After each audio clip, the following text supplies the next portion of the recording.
Welcome to this explainer. Today, we're jumping right into a pretty massive, fascinating paradox about the absolute most famous figure in Philippine history. We're going to explore Lesson 3, Resolve as a Symbol. So let's get into it. You see him literally everywhere. He's on our coins, he's standing tall in standard monuments in almost every plaza, he's the namesake of university schools, and yeah, he's even the star of trending internet memes. But have you ever stopped to wonder, is the historical guy we read about really the exact same person as this modern icon we interact with today? Our main objective here is to figure out how Jose Rizal went from being just a historical person to becoming this massive, nation-defining symbol. To really understand him, we've got to start with a surprising historical fact. It's something that might completely change how you view his legacy. When he was facing his execution, Rizal left a very specific final wish for his family. He wrote, "Bury me in the earth in Paang Bundak with a stone and a cross." And, well, here is the real kicker. He added, no anniversaries. He literally just wanted a quiet, marked dirt grave in what is now the North Cemetery. Actually, maybe with a small fence around it, but that was it. Absolutely no fanfare, no parades. But of course, think about the reality today. It's vastly different from what he actually asked for, right? Instead of a simple dirt grave, we buried him beneath our grandest stone monument in Luneta. Instead of a quiet resting place, he's surrounded by this massive, bustling tourist park. And instead of that strict no anniversaries rule, the entire nation commemorates his death with full military honors every single year. So what's the deal? Why on earth didn't we listen to him? I mean, if you made it absolutely clear he didn't want any of this, why did we do it anyway? This is the massive paradox we need to unravel today. How exactly did we go from a man begging for quiet obscurity to a nation practically worshiping him on a literal pedestal? To solve this mystery, it's kind of like a giant puzzle. We have to look at Rizal through a completely different lens, because you see, there isn't just one Rizal in our history.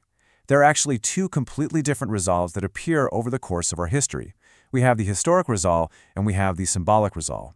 First up, we've got the historic Rizal. This is the flesh and blood guy we read about in our history textbooks. He was a real, mortal person, restricted by the limits of human life, living in a very specific time and place. This is the man who was born in Calamba, studied at the Ateneo, traveled the world, wrote Noli Me Tangere and El Filibusterismo, and ultimately became a martyr in Bagumbayan in 1896. But then, we have the symbolic Rizal.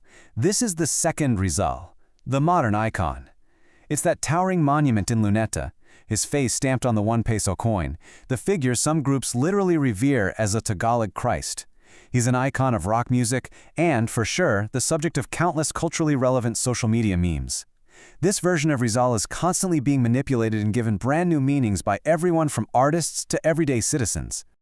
So to understand this crazy transformation from a mortal man to a flexible national icon, we need to take a step back. We need to look at ourselves. How do we, as human beings, actually make sense of the world? How do we process our history and that endless stream of images we're bombarded with every day? Let's think about how we interpret things. In academics, they use a really simple word for this, a text. Now, a text isn't just words printed in a textbook. It's a painting on a wall, a towering monument, or even a funny meme on your phone. Basically, if you can look at it, interpret it, and analyze it, it's a text. And here is the absolutely crucial point to remember. A text doesn't have an intrinsic, locked-in meaning all on its own. The actual meaning, that comes from you. You, the reader or observer, are the one who brings that meaning to life through your own interpretation. Let's break this down with a really simple comparison. Think about the difference between a slippery when wet road sign and a popular internet meme. The road sign gives you a strict, singular instruction. You just follow it to stay safe. There's zero debate about what it means. But an internet meme? That invites you in. It asks you to laugh, to relate it to your own weird daily experiences, and maybe even to create your own joke out of it. Communication experts have a name for that road sign. They call it a sign. You can think of a sign as a closed text. It represents a fixed reality with a predetermined, unchangeable meaning. The freedom to create meaning there is completely monopolized. You're just there to passively receive the information. It honestly doesn't care about your opinion. It just tells you what is. And this perfectly illustrates how we often interact with history. When you see an official historical marker on a building, or you look at a geographic map and see Rizal Province, or you stare at a standard municipal monument, you are seeing Rizal as a sign. It gives us a fixed, predetermined historical fact. It's closed to interpretation. It's just telling you, hey, Rizal was here. But remember that internet meme we talked about? That's what we call a symbol. A symbol is an open text. It welcomes you to the table. It means that you take active control and you create the meaning based on your own perspective, your own life, and your own cultural background. You aren't just passively soaking up information anymore. You are actively writing the meaning yourself. So bringing this all back to our main guy, when we see artistic depictions of Rizal wearing cool sunglasses, or when he's worshipped as a Tagalog Christ, or when he's adapted into those socially relevant memes on your feed, we are seeing Rizal as a symbol. His image is wide open to so many completely valid interpretations. Different people can look at the exact same image of him and see completely different yet equally meaningful things. Over time, people just started giving Rizal different meanings depending on what they needed in that moment. Some folks see him as a fierce patriot. Others see him as the ultimate symbol of education, or freedom, or youth. Historians call this process creating a symbolic Rizal. It's what academics call a social construct. Basically, society built this version of him over time because we collectively needed him to represent these big ideals. And I want to be clear, this isn't just some modern trend that started when smartphones were invented. Even Andres Bonifacio hung Rizal's portrait on the dimly lit walls of the Katipunan meeting rooms. He made Rizal an honorary president to inspire his secret society as they were planning a revolution. Bonifacio was literally manipulating Rizal's image for a specific agenda. It goes to show that Rizal was acting as a powerful open symbol long before the 20th century even began. Which brings us right back to our central question, the one we started this whole explainer with. How did Jose Rizal become more than a historical person and become a symbol? How did the guy who just wanted a simple, quiet, undisturbed dirt grave become this massive, ever-changing, larger-than-life icon?